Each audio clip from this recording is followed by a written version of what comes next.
Modi seven সিস্টার্সের আত্মনিয়ন্ত্রণের লড়াইকে সন্ত্রাসবাদ আখ্যা দিয়ে ইন্ডিয়ার এই ওয়ার অন টেররের কান্দে চেপা রাষ্ট্রীয় দমন পীড়ন দিয়া মোকাবেলা করার রাস্তা নিল।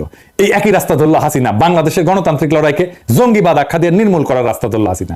দমন, নির্যাতন এবং রাজনৈতিক বঞ্চনার বিরুদ্ধে জনগণের ন্যায়সঙ্গত বিক্ষোভ এবং বিদ্রোহকে নিরাপত্তার সমস্যা হিসেবে দেখার নীতি ইন্ডিয়া নিতেই পারে, কিন্তু তাতে বাংলাদেশ কেন একইভাবে সামিল হইতে যাবে? নিজের রাষ্ট্রীয় নীতির নিরাপত্তার বিবেচনা ছাড়া বিনা প্রশ্ন এবং বাক্য ব্যয় বাংলাদেশ কেন ইন্ডিয়ার যুদ্ধযাত্রার সঙ্গী হবে?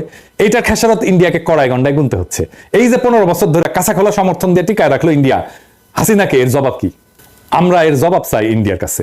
ভারতীয় পণ্য বয়কট আন্দোলনে বলছিলাম আমাদের চাও খুব সামান্য, হাসিনাকে বলে একটা নিরপেক্ষ অংশগ্রহণমূলক নির্বাচন দিতে বলো, আমরা দায়িত্ব নিচ্ছি ভারতের সাথে একটা পারস্পরিক মর্যাদার সম্পর্ক নিশ্চিত করব। ইন্ডিয়া পাত্তা দেয় নাই, আন্ডার এস্টিমেট করছে। এই হরিদাস পাহলের কথা সেই জন্য পাত্তা দেয় নাই। ইন্ডিয়ার লজ্জাজনক পরাজয় হয়েছে মাত্র 6 মাসের মধ্যে। গতকাল যখন ভারতীয় দূতাবাসের দিকে তারেকরা মিছিল নিয়ে যাইতেছিল, দূতাবাসের কর্মচারীরা